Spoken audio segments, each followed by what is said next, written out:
Bonjour à toutes et à tous, bienvenue dans French Fries. Je suis Audrey, je vis à Dubaï depuis 2019. Au fur et à mesure de mes rencontres ici, j'ai souvent été impressionnée par ces femmes qui partent s'installer seules à l'étranger. J'ai donc eu envie dans ce podcast de mettre en lumière le parcours professionnel et parfois personnel de ces femmes inspirées et toujours inspirantes. Et si depuis la France ou ailleurs, ne serait-ce qu'une jeune femme, ou moins jeune d'ailleurs, se sent rassurée quant à son envie d'expatriation après nous avoir écoutés, alors mon contrat sera déjà largement rempli. Bienvenue dans French Fries. Bonjour Charlotte. Bonjour Audrey. Merci beaucoup d'avoir accepté mon invitation. Ça fait quelques temps que je pense à t'inviter parce que tu as un métier que je connais peu, donc j'ai hâte de te poser plein de questions dessus. Mais pour commencer, est-ce que tu pourrais nous donner ton âge et nous dire depuis combien de temps tu habites à Dubaï, s'il te plaît ? Alors j'ai 30 ans et en janvier 2026, ça fera 6 ans que je suis à Dubaï. 6 ans, ok. Ah oui, donc oui, on est arrivé à 1 an d'écart, mais ok. Donc tu fais partie un peu des anciens... Ouais, juste avant le Covid. D'accord. Ah oui, d'accord. Et du coup, est-ce que tu peux nous présenter ton métier ? Alors je suis évaluatrice, donc en anglais Fragrance Development Manager. Donc mon métier, il consiste à épauler, guider les parfumeurs. Donc c'est-à-dire que je suis en quelque sorte un chef de projet. Donc je vais recevoir les projets des commerciaux et ensuite je vais briefer les parfumeurs sur différentes pistes pour ensuite sentir avec eux et les aiguiller pour répondre au mieux au brief, suivant ce que le client attend, ce que le marché attend aussi. Avec ta connaissance de terrain, tu guides aussi un petit peu la partie création, on va dire, pure des parfums. Okay. C'est vraiment du développement. Okay. Il y a le côté proactivité où justement on va essayer de décoder les tendances du marché. D'accord. On va analyser tous les nouveaux lancements pour justement sortir des tendances olfactives. Donc tu fais un peu de la veille aussi par rapport à... C'est ça. L'évaluatrice va faire de la veille concurrentielle. Elle va faire du développement pur sur les projets actifs. Et après, elle va faire le lien avec le marketing, les commerciaux pour justement répondre aux projets. Ah oui, d'accord. Donc, tu travailles avec différents départements, en fait. T'es un peu... OK. Et du coup, tu n'es pas ce qu'on appelle nez. C'est un métier différent. Alors, nez et parfumeur, c'est la même chose. C'est ceux qui ont la technicité, qui vont développer une formule. Et nous, on a la connaissance de certaines matières premières, pas autant approfondie qu'un parfumeur. On a un vocabulaire en commun. D'accord. On parle la même langue, on va dire. Ok, mais tu as quand même besoin de ton nez à toi pour travailler, je suppose. Ok. Et du coup, tu as toujours travaillé dans cet environnement professionnel ? Ouais. Alors, quand j'étais en 3e, je me tournais, on va dire, vers la pharmacie. Ah, d'accord. Et en fait, on m'a parlé du métier de parfumeur et je trouvais ça extrêmement intriguant. On n'en parlait jamais. Et je me suis mis à lire un livre, ça m'a passionnée, j'en ai lu un second, un 3e. Okay. Et j'ai regardé des documentaires, j'ai lu des articles, et en fait je me suis dit mais c'est magnifique parce que c'est un métier qui allie la science, l'art, l'histoire, et en fait il y a énormément, ça touche la culture française aussi. Et quelles études on fait du coup pour devenir... Alors t'as peu d'écoles, t'en as une à Versailles qui est l'école... historique, on va dire. D'accord.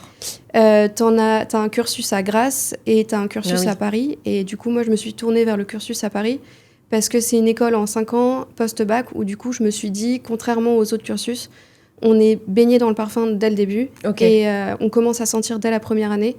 Alors que d'autres cursus, on va faire justement plus de la chimie au début. Sentir, pour moi, c'est quelque chose de passionnant et qui me déstresse aussi. Ok, c'est rigolo. Et du coup, de pouvoir parler des matières premières, je trouve ça vraiment... Ok.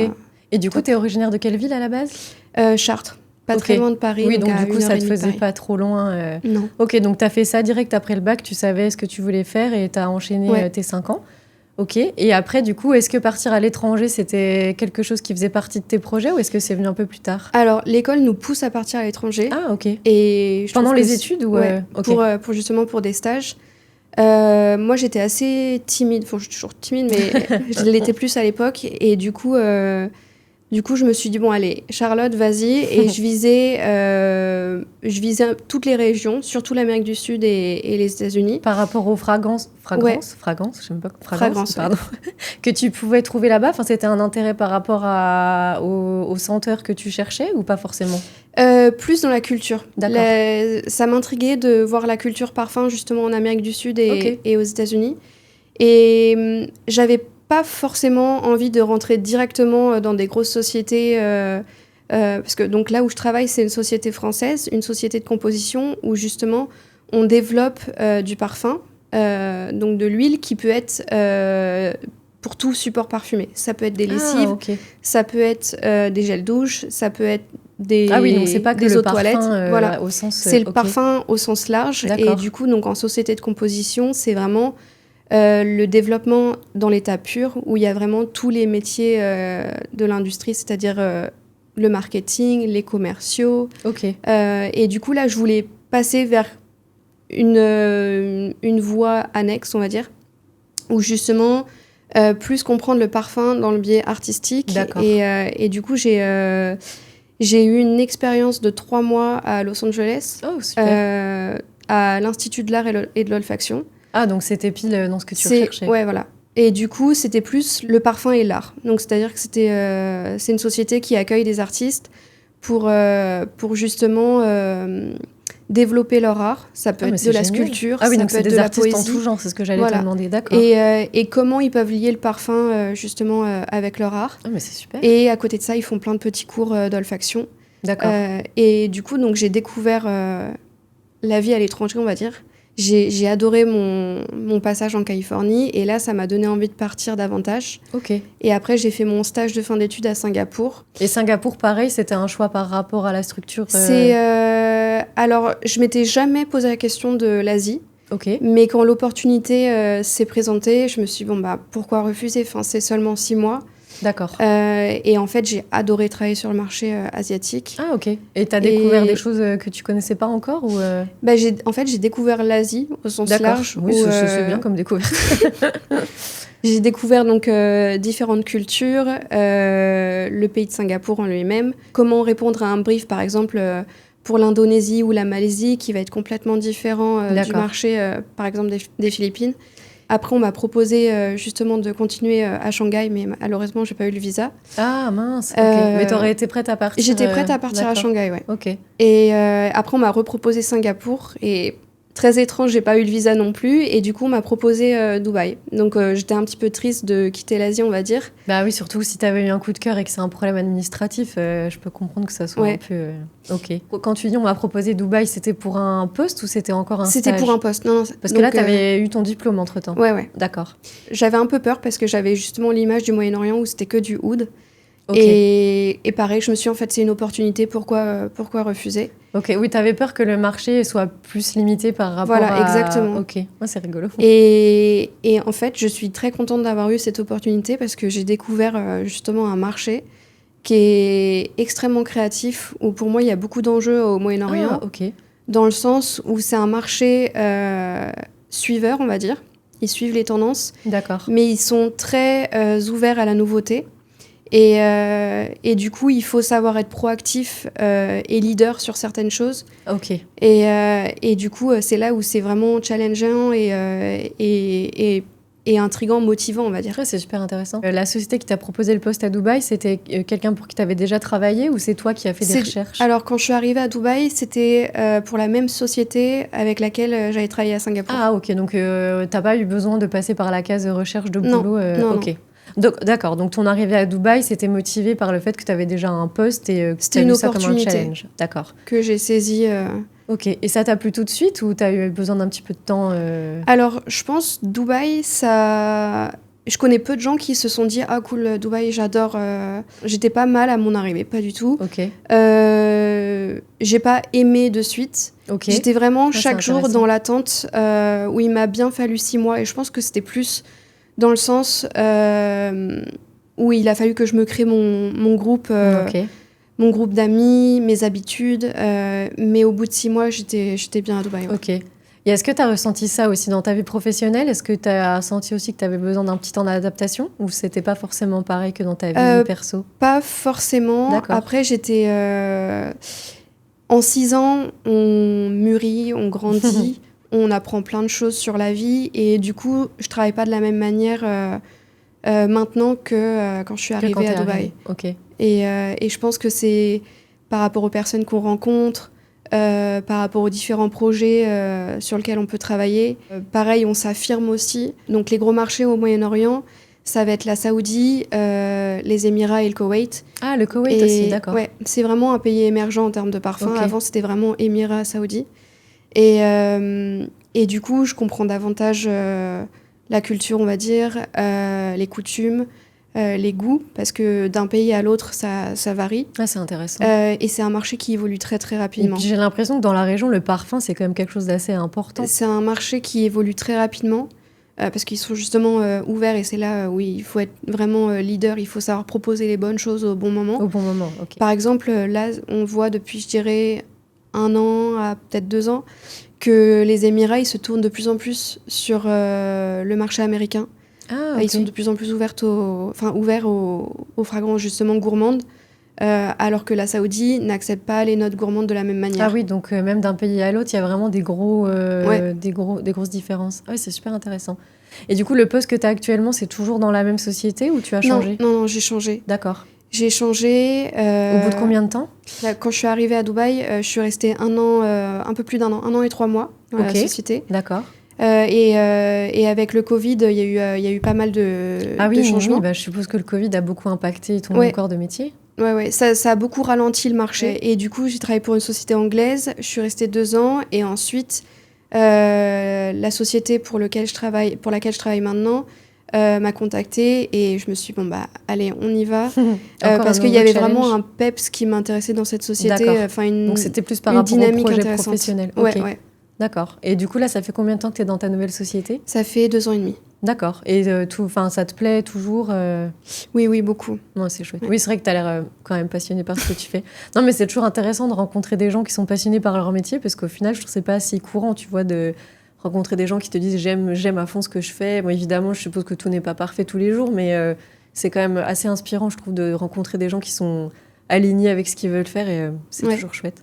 Et du coup, je reviens sur le Covid, pardon, mais je suppose que si les personnes qui sont nées ou parfumeurs et qui l'ont attrapé, parce que ça peut bloquer tes capacités olfactives Alors, pendant moi, ça un petit m'est temps, non? arrivé 2 fois de perdre l'odorat dû au Covid. Ah bon? Et c'est assez stressant.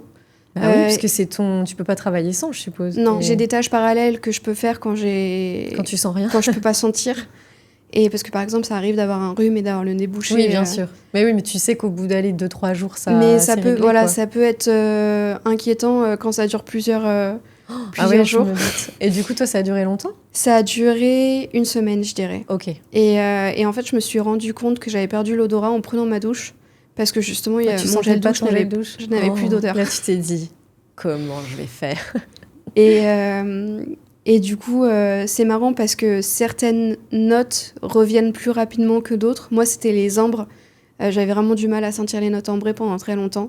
Ok. Et ça revient petit à petit. Et quand tu dis très longtemps, c'est... Donc, c'est revenu au bout d'1 semaine, mais Ok. les notes ambrées, j'avais du mal à les sentir pendant, je dirais, peut-être 10 jours. Ça a mis du temps, mais tout est revenu comme avant. Tout est revenu. Ok, bon, c'est déjà une bonne nouvelle. Je touche ma tête. Et du coup, je reviens sur ton installation à Dubaï. Par rapport aux challenges plus personnels comme la recherche de logement, etc., est-ce que tu as été aidé par ta société ou tu as fait de ton côté? Alors, non, en général, quand on arrive à Dubaï, la société nous permet de rester un mois en hôtel. En à hôtel, l'hôtel. d'accord. Et du coup, ça m'a permis de chercher mon logement pendant ce temps-là. Et je suis arrivée à Dubaï en colocation. Ah, d'accord. Parce que c'était vraiment un souhait pour moi, vu que je suis arrivée, j'avais 24 ans. J'avais vraiment envie justement d'être en colocation pour partager davantage de choses, connaître des gens. Et je regrette en rien Ok. justement d'être arrivée en colocation. Je suis restée 5 ans. Du coup, on était 6 Français dans la même tranche d'âge. Donc, j'ai c'était énormément de chouette. bons souvenirs de cette période. Ok. Et après 5 ans en colocation, tu as fait le choix de repartir en appartement ou... Alors, non, je me suis installée à Dubaï en maison aussi, D'accord. parce que du coup, j'ai connu Dubaï en maison. En maison, et oui. Et du coup, pour moi, c'était un peu dur de passer en appartement. Et j'ai aussi grandi chez mes parents en maison. D'accord. Oui, donc tu savais que c'est ouais. ce que tu voulais, quoi. Ok. Et même, par exemple, quand j'étais en Californie, j'étais aussi en maison. Donc pour moi, l'appartement, c'était vraiment Paris Oui, je peux comprendre. et Singapour. Et du coup, quel choix tu as fait parce que je crois que tu as acheté, c'est ça? C'est ça, T'es j'ai devenue acheté. propriétaire. Ouais. J'ai acheté il y a 1 an. Et tu as acheté toute seule. Ouais. Donc ça m'intéresse beaucoup aussi d'en parler parce que je sais que la question revient souvent. Donc, est-ce que, je ne veux pas t'embêter avec tous les détails de prix administratifs parce que je sais que c'est très long et très stressant. Mais du coup, là, c'est bon, tu es installée dans ta maison. Je suis installée. J'ai eu le title deed le 15 novembre de l'année dernière. Ok, d'accord. Donc ça fait 1 an. Donc ça fait 1 an que tu es installée dans ta maison. Et du coup, ouais, ça a pris un petit peu de temps, le temps de meubler, etc. D'accord. Mais là, je suis bien installée. Alors, est-ce que tu t'es lancée vraiment sans aucune appréhension, ou est-ce que le fait d'acheter seule, enfin déjà acheter seule dans n'importe quel endroit, ça peut être un peu stressant, mais là le fait d'être à l'étranger, etc., est-ce que t'avais plus de réticence? Alors, j'avais la chance d'avoir un apport assez sympa. Et du coup, je m'étais posé la question d'acheter en France ou d'acheter aux Émirats. D'accord. Et donc acheter en France dans un projet pour louer. Pour simplement faire de l'investissement. Ok. Et du coup, en fait, j'ai posé les pour et les contre. Et je voyais plus de points positifs à acheter aux Émirats. Le prix de la colocation commençait à être assez élevé. Alors, j'étais en colocation avec mon copain, on s'est rencontrés en colocation. Ah, okay. Et on s'est dit, c'est peut-être le moment. C'est peut-être le moment de s'installer à 2. Ok. Et donc j'avais trouvé différents apparts, différentes maisons à visiter. Donc en location à la base. En location. D'accord. Et donc ça, c'était en août de l'année dernière. Ok. Et quand j'ai visité des maisons qui venaient de sortir de terre, en fait, qui étaient toutes neuves, je me suis dit, mais en fait, il faut pas louer, c'est une grosse bêtise, il faut acheter. Ok. Et très rapidement, j'ai pris contact avec une courtière. Ça a pris 2 mois et demi après, j'avais acheté. Ah, ok. Ah oui, donc ça n'a pas pris énorme. Enfin, je pense que c'est très, toujours très long quand tu fais les visites, mais 2 mois et demi, au final, avec du recul, c'est quand même en fait, rapide. vu que je savais exactement ce que je voulais, d'accord. J'avais essayé de mettre toutes les chances de mon côté pour y arriver. Et je sais que tu as aussi une passion pour la déco. Donc je pense que c'est un petit peu lié aussi avec le fait que tu es passionnée d'art et d'histoire en général, mais...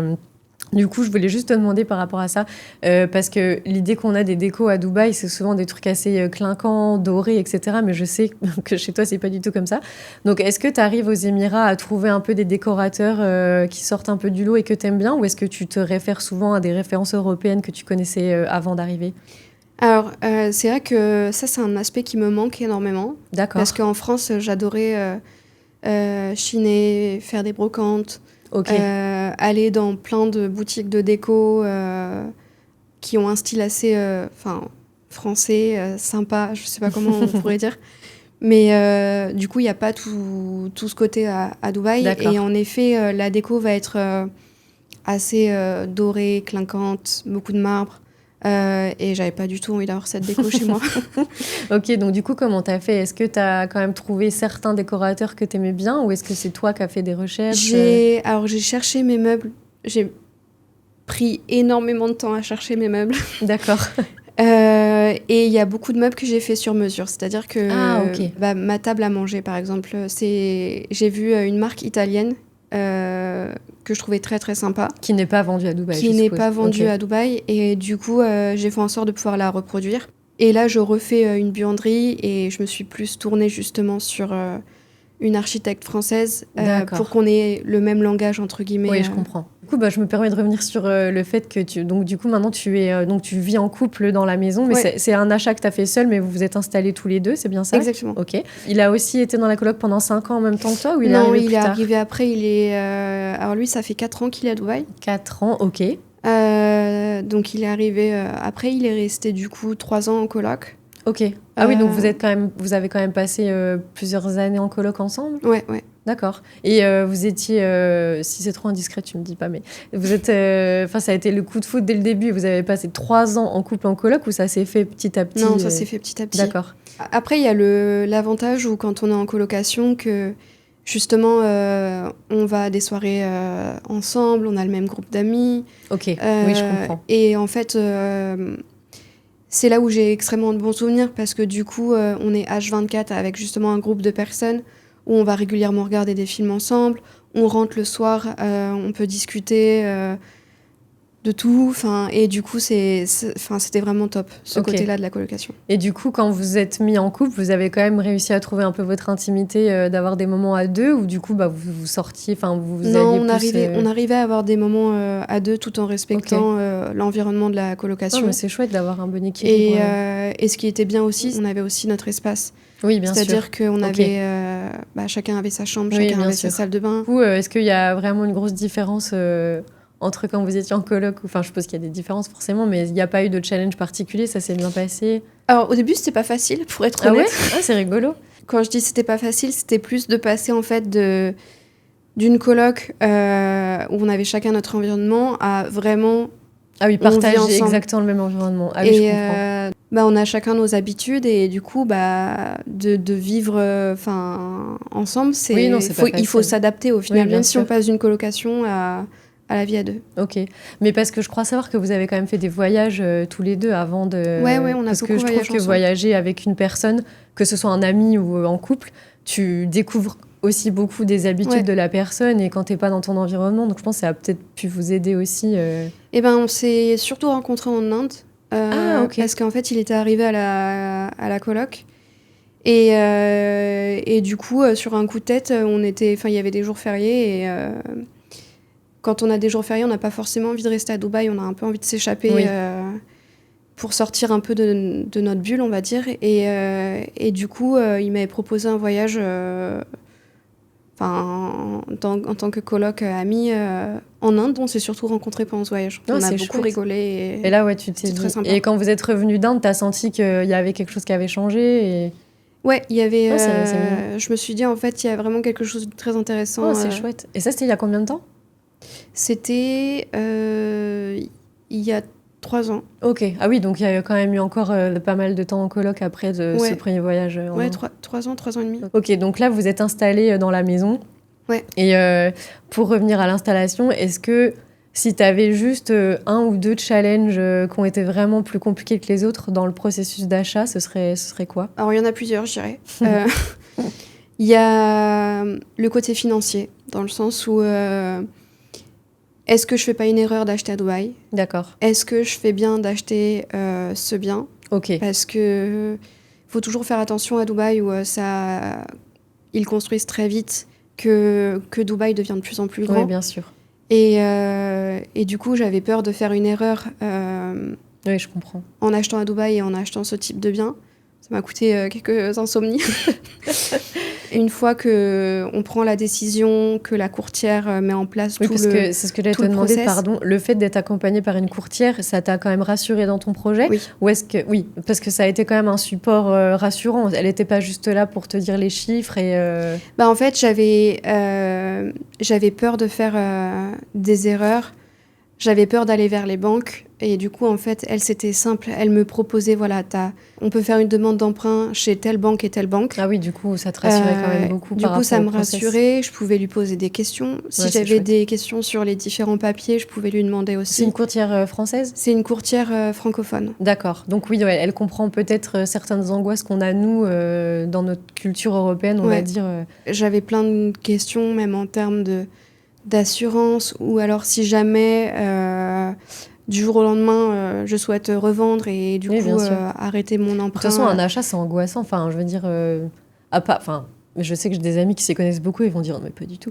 Mais nous, on a acheté l'année dernière et moi, j'ai acheté avec mon mari, donc j'ai même pas acheté toute seule.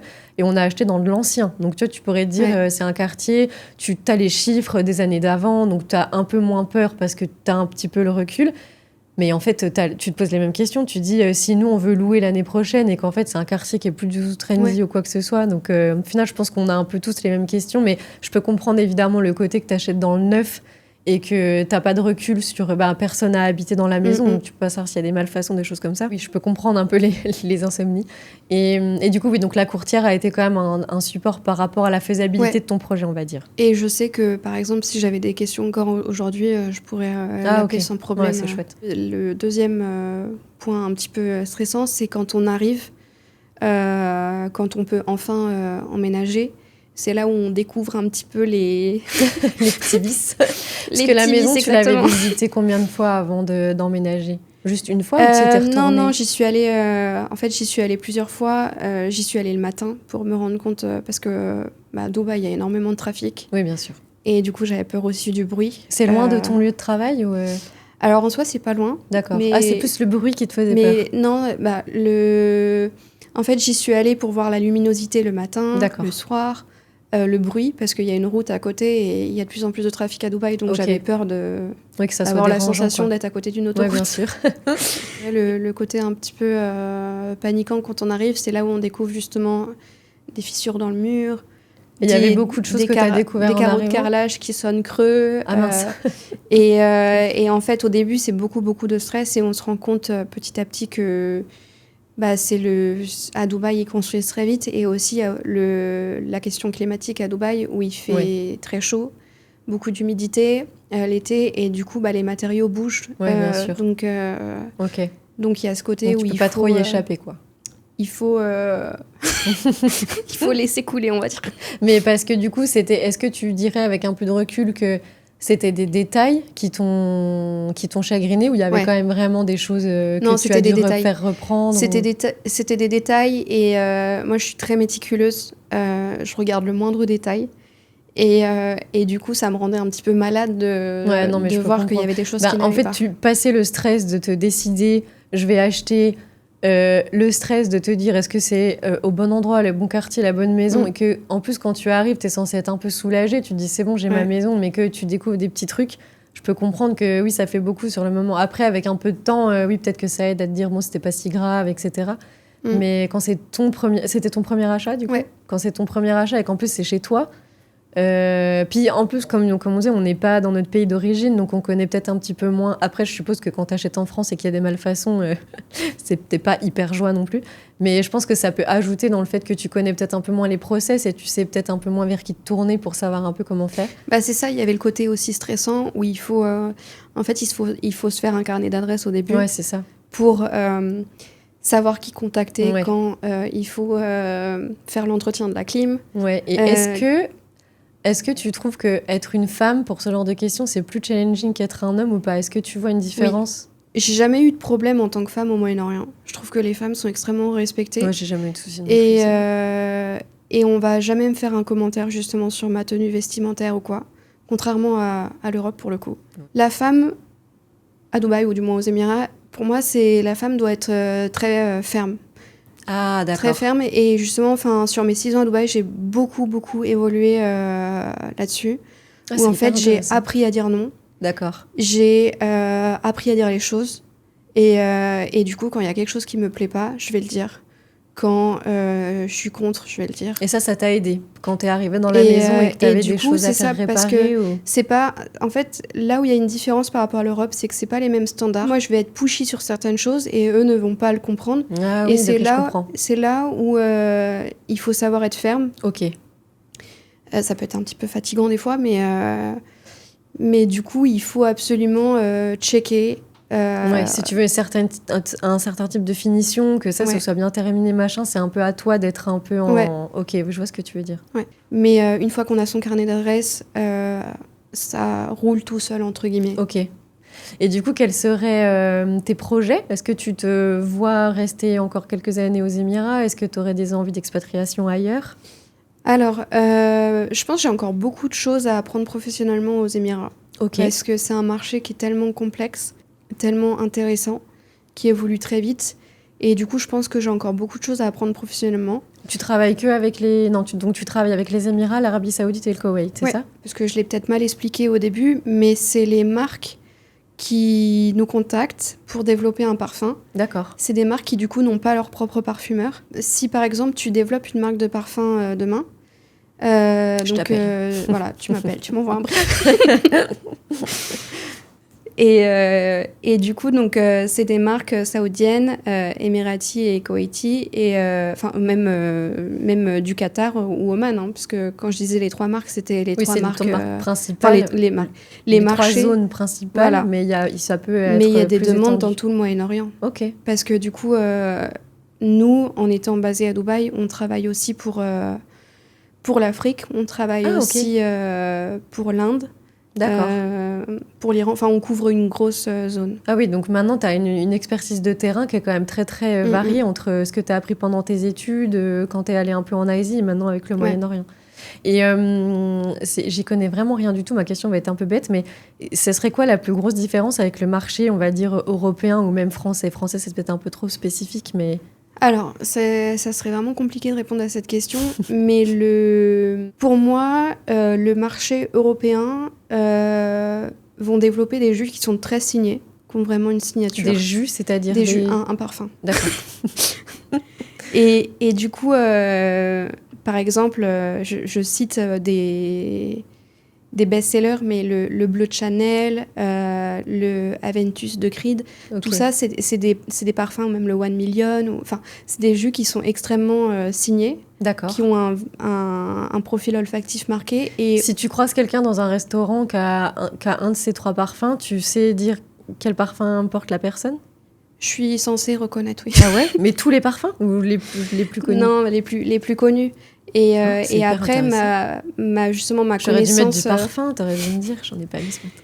Et ma connaissance justement du marché au Moyen-Orient, mon expertise du Middle East, justement, j'ai la connaissance des marques locales. Le marché du Moyen-Orient s'inspire de l'Europe D'accord. pour essayer de proposer autre chose. Ok. Donc ils vont toujours garder justement une signature très marquée, mais ils vont essayer d'emmener la note autre part. D'accord. Ah ok, c'est hyper intéressant. Et question à 1 million d'euros, si tu devais citer genre ton parfum préféré. Oula, dur. Je me doutais. Je porte très souvent numéro 5 de Chanel ou l'heure bleue de Guerlain. D'accord. Donc des parfums très vintage. Ok. Début du XXe siècle. Et parce que j'ai l'impression que tu es quand même assez sensible aussi à l'histoire. Donc parce que du coup ces 2 parfums, c'est quand même des parfums assez historiques, c'est pas des parfums récents, on va dire. Donc est-ce que tu es sensible que enfin évidemment tu vas pas me dire qu'ils sentent mauvais, mais est-ce que tu as été fière de les porter aussi par rapport à l'histoire de la marque et du parfum, ou est-ce que des fois il y a des parfums hyper nouveaux sur lesquels tu peux quand même craquer, même si c'est des maisons qui ont un petit peu moins d'histoire, on va dire? Non, en général, quand je porte les parfums, c'est que olfactivement, j'aime le parfum, c'est qu'il est vraiment que je le trouve fantastique. Et oui, après, il y a un certain rattachement à la marque aussi. D'accord. Oui, parce que j'avais senti que c'était assez moi, important en étant pour dans toi. le parfum, je suis touchée par le marketing. Oui. Mais après, je vais peut-être être un peu plus picky justement sur le côté olfactif. Là où je suis très ouverte par rapport à justement au parfum, c'est quand j'étais plus jeune, j'aimais que les floraux fruités. D'accord. Et après, en étant justement en baignant dans l'industrie du parfum, j'ai appris en fait à apprécier tout type de parfum. D'accord. Et puis aussi au Moyen-Orient, on nous demande toujours plus puissant, puissant, parce que le sillage est extrêmement important. D'accord. Le parfum doit rester longtemps sur peau. Et du coup, maintenant, quand je sens des parfums en Europe, je me dis, mais ça sent rien du tout. C'est faible. Ouais, c'est marrant. Mais parce que la tenue sur peau, ça dépend aussi des personnes, non? Enfin, j'ai l'impression que alors, si toi et moi, on va porter le même parfum, par exemple, il va pas rester sur notre peau la même durée, il va pas forcément ça dépend du pH de la peau, si on a la peau D'accord. plus basique ou acide. Ok. Et comment on le sait, ça? Alors, je crois qu'il y a des tests. Ok. Mais il y a vraiment des gens qui font des tests pour savoir... Mais je saurais pas te dire... Oui, non, mais ça m'étonnerait qu'il y ait des gens qui veulent faire un test de peau pour savoir si... Non, mais c'est intéressant parce que je te posais cette question parce qu'il y avait une de mes sœurs, donc j'ai 2 sœurs, qui avait un parfum, donc c'était Jimmy Choo, mais je sais plus du tout le nom. Elle le porte... je crois que c'est Jimmy Choo de Jimmy Choo, d'ailleurs, je sais même pas si... Enfin, bref. Et en fait, quand elle le portait, mais... il lui allait tellement bien, il sentait trop bon. Et du coup, ma maman, trop gentille, me l'avait aussi offert à Noël. Et quand je l'ai mis sur moi, j'aimais pas. Alors que c'était le même parfum, mais j'avais l'impression qu'il sentait pas du tout de la même façon. C'est pour ça que à chaque fois, je recommande à des amis ou la famille de tester sur peau. C'est ultra important. Bah oui, du coup, je l'ai quand même porté, etc. Mais tu vois, sur ma sœur, il avait un rendu très... j'allais dire très rond, ça veut rien dire, mais assez fruité, tu vois, assez puissant. Même si elle l'avait mis le matin et que je la voyais dans l'après-midi, ça sentait encore. Notre sens de l'odorat, c'est un sens d'alerte. C'est-à-dire que dès qu'on va sentir quelque chose de nouveau, on va le sentir. Et une fois que notre cerveau va être habitué, on va plus le sentir. Ah, ça change ta perception. Parce que, donc, par exemple, s'il y a un feu, ça va m'alerter de suite, je vais le sentir. Et là, donc, ton cerveau, il sent le parfum que tu viens de mettre. Et après, au fil de la journée, il s'est habitué. Alors que les autres, ils peuvent encore le sentir. Ouais. Ah, c'est hyper intéressant. Ah, d'accord. Donc du coup, peut-être qu'ils sentaient aussi bon sur moi, mais que c'est juste moi qui... Que toi, tu ne le sentais plus. Par rapport à des amis que tu connais bien, si tu dois faire des suggestions de parfums pour leur offrir, tu fais aussi par rapport à la personnalité ou ça n'a rien à voir? Je trouve que offrir un parfum, c'est très difficile. C'est tellement personnel. D'accord. Mais c'est intéressant d'avoir ton opinion, vu que toi, tu t'y connais beaucoup. Oui, parce qu'en fait, tu pourrais cerner une personnalité en pensant qu'ils aiment ce genre de fragrance, et en fait, fragrance, je sais. Et en fait, la personne ça veut pas forcément dire que la personne va aimer l'odeur. Chaque personne a des préférences par rapport à des familles olfactives en général, ou des notes qu'ils aiment et qu'ils n'aiment pas. Puis une odeur, ça peut être référé à des souvenirs aussi, à des choses très personnelles qui vont faire que tu vas aimer ou non le parfum, et ça n'a rien à voir avec... A priori, on aurait un plus grand nombre de souvenirs dus à l'odorat, plus qu'au toucher ou l'ouïe ou à la vue. Ok. C'était super intéressant. Je te remercie beaucoup pour cet échange. Merci beaucoup d'avoir pris le temps dans ton week-end pour venir répondre à mes questions.